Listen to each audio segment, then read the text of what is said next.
हरे कृष्णा। भक्ति वेदांत चैनल पे आप सभी का स्वागत है। और चैनल पे चर्चा का विषय है गीता ज्ञान से चिंता से मुक्ति। जब से भगवत गीता का अध्ययन शुरू किया है और भगवत गीता के साधक होने या पाठक होने के नाते एक बात तो समझ में आ गई है कि शायद ही मनुष्य जीवन की कोई ऐसी समस्या या प्रॉब्लम होगी जिसका हल भगवत गीता में ना हो। युगों पहले भगवान कृष्ण ने कुरुक्षेत्र के मैदान में जो ज्ञान अर्जुन को दिया था वो इतने समय बाद और हर परिस्थिति में, अलग अलग परिस्थिति में हमें रोशनी दिखाता है, एनलाइटन करता है। जरूरत है तो बस हमें गीता तक लौटने की, इस ज्ञान के महासागर में गोते लगाने की जरूरत है। और हम यह गीता का ज्ञान भक्ति वेदांत चैनल के माध्यम से आप तक पहुंचाने की कोशिश कर रहे हैं। तो इस चर्चा करने से पहले गुरु वंदना करते हैं। ओम अज्ञानतिमिरान्धस्य ज्ञानाञ्जनशलाकया चक्षुरुन्मीलितं तस्मै श्री गुरुवे नमः। नमो विष्णुपादाय कृष्णप्रेष्ठाय भूतले श्रीमते भक्तिवेदांत स्वामिनिति नामिने। नमस्ते सरस्वती देवी गौरवाणी प्रचारिणे निर्विशेष शून्यवादी पाश्चात्य देशतारिणे। वाञ्छाकल्पतरुभ्यश्च कृपा सिन्धुभ्यः च पतितानां पावनेभ्यो वैष्णवेभ्यो नमो नमः। मुखं करोति वाचालं पंगुं लंघयते गिरिं यत्कृपातमहं वन्दे परमानन्दमाधवम्। हरे कृष्णा। श्री कृष्ण वंदे जगद्गुरु। तो आज का विषय है चिंता से मुक्ति। चिंता कई तरह के होते हैं और यह किसी भी प्रकार से आ सकती है, जैसे कि कोई कहीं गिर जाए या चोट लग जाए, या किसी को ऊंचाई से डर की चिंता, या अंधकार में जाने से डर,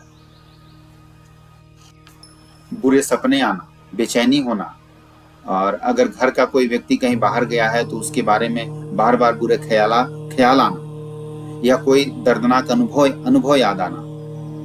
और यह सब अक्सर घर के वृद्ध सदस्य अर्थात माता पिता में ज्यादा होता है। अगर बच्चा घर से बाहर और फोन का जवाब न दे तो काफी चिंतित हो जाना और बुरे ख्याल मन में लाना, क्रोधित होना इत्यादि। इन सब से स्वास्थ्य की हानि होती है, जैसे कि घबराहट होती है, बीपी बढ़ जाता है, शुगर बढ़ जाता है इत्यादि। तो फिर उसके बाद फिर व्यक्ति डॉक्टर के पास जाता है, दवाइयां लेना शुरू कर देता है।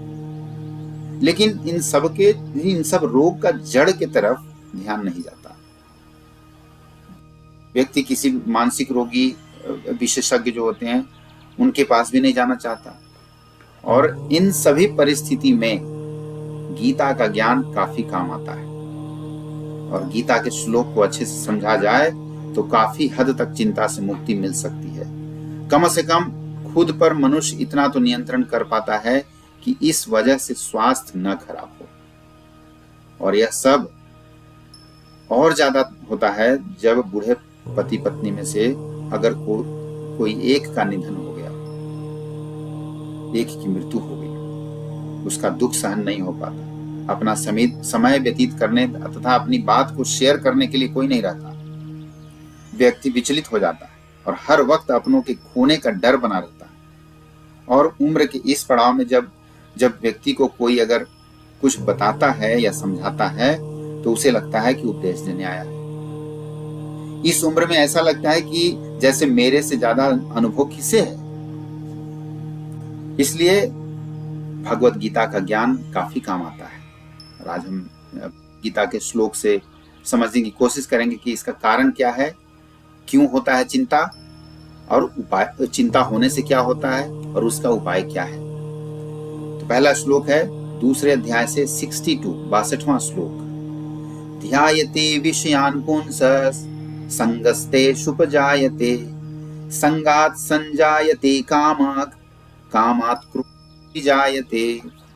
अर्थात इंद्रिय विषयों का चिंतन करते हुए मनुष्य की उनमें आसक्ति उत्पन्न हो जाती है और ऐसी आसक्ति से काम उत्पन्न होता है और फिर काम से क्रोध प्रकट होता है। तो जब किसी वस्तु से लगाव होता है और होने के कारण उससे जन्मी इच्छा, लगाव होने के बाद इच्छा जो होती है और वो उसकी अगर पूर्ति ना हो तो क्रोध और अवसाद पैदा होते हैं। तो जो मनुष्य कृष्ण भावनामृत नहीं होता उसमें इंद्रिय विषयों के चिंतन ज्यादा उत्पन्न होती है, भौतिक इच्छाएं ज्यादा उत्पन्न होती है। इंद्रियों को किसी न किसी कार्य में लगे रहना चाहिए। यदि वे भगवान की दिव्य प्रेमा भक्ति में नहीं लगी रहेंगी तो वे निश्चय ही भौतिकवाद या मटेरियलिस्ट चीजों में लगना चाहेंगे इंद्रियां। इसलिए विशेष चिंतन, किसी चीज का ओवर थिंकिंग करना, किसी विषय तो स्टार्ट ही होता है विश, तो जितना हम इंद्रिय तृप्ति करेंगे वो उसका डिमांड और बढ़ते चला जाएगा। इसलिए अब इस भौतिक जगत के मतलब मटेरियल वर्ल्ड में हर एक प्राणी इंद्रिय विषयों के अधीन होता है, इंद्रिय तृप्ति के अधीन होता है। तो अब दूसरा क्या है, चिंतया जायते दुखम नन्यते हेति निश्चय तया हीन सुखी शांत सर्वत्र गलितस्पृह। अर्थात चिंता से ही दुख उत्पन्न होता है, किसी अन्य कारण से नहीं। ऐसा निश्चित रूप से जानने वाला चिंता से रहित होकर सुखी, शांत और सभी इच्छाओं से मुक्त हो जाता है। अब भगवान आगे 8वें अध्याय में 7वां श्लोक के कहते हैं क्या करना चाहिए मनुष्य को। तो श्री भगवान कहते हैं, तस्मात् सर्वेषु कालेषु मामनुस्मर युध्य च मयि अर्पित मनो बुद्धि मावेश्यस्य संशयः। अतः हे अर्जुन, तुम्हें सदैव कृष्ण रूप में मेरा चिंतन करना चाहिए और साथ ही युद्ध करने के कर्तव्य को भी पूरा करना चाहिए। अपने कर्मों को मुझे अर्पित करके तथा अपने मन एवं बुद्धि को मुझ में स्थिर करके तुम निश्चित रूप से मुझे प्राप्त करोगे। तो अर्जुन को दिया गया यह उपदेश भौतिक कार्यों में व्यस्त रहने वाले समस्त व्यक्तियों के लिए बड़ा महत्वपूर्ण है। हम लोग सभी भौतिक कार्यों में व्यस्त हैं, मटेरियल वर्ल्ड में। भगवान यह नहीं कहते कि कोई अपने कर्तव्यों को त्याग दे, कर्तव्य करना है। मनुष्य उन्हें करते हुए साथ साथ हरे कृष्ण का जप करे, कृष्ण का चिंतन कर सकता है। इससे मनुष्य भौतिक कलमश से मुक्त हो जाएगा और अपने मन तथा बुद्धि को कृष्ण में प्रवृत्त करेगा। कृष्ण का नाम जप करने से मनुष्य परम धाम कृष्ण लोक को प्राप्त होगा, इसमें कोई संदेह नहीं है। तो एक अपने इंद्रिय विषय से चिंतन हटा करके भगवान में चिंतन करना चाहिए और जो भी कर्म हम कर रहे हैं वो सब भगवान के ऊपर छोड़ देना चाहिए, उनको समर्पित कर देना चाहिए। और उससे फिर धीरे धीरे क्या होता है कि इंद्रिय विषयों से चिंतन घटेगा, भौतिक चीजों से चिंतन घटेगा और भगवान में चिंता बढ़ेगा। जब भगवान की तरफ चिंता बढ़ेगा तो बाकी चीजों से हमें मुक्ति मिलेगी।